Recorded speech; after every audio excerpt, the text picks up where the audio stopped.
जय जगन्नाथ फ्रेंड्स। तो पुणी पेटी खाई सारा पर आमर प्लान थिला मनसा देवी दर्शन करने और चंडी मंदिर दर्शन पाई। तो आम चलिलु रोपवे पाई।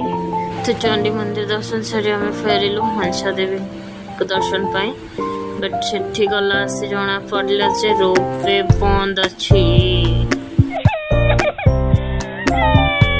बहुत बार्गेनिंग पर आम स्कूटी मिल जाइला तो आम से ट्रावेल करथुलु एंड नाउ ये व्यू को देखो वर्थ इट।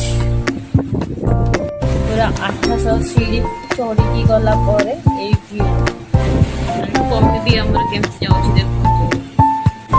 एठी सनसेट व्यूटा देखो केमती पूरा पैसा वसूल व्यू। तो फाइनली आम 800 सीढ़ी चढ़ला पर पहुंची गलु मंदिर पाखरे। तो पूरा टायर्ड हो जाइलु तो मन शांति था से फाइनली आम मंदिर पहुंची गलु।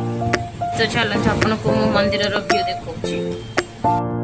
मंदिर भितर तो फोटो अलाउ नाला तो बाहर ही काढ़ी माने केमती पूरा व्यू अच्छी मंदिर। तो आम जो मंदिर पहुंचे से आरती होता तो आप आरती सामिल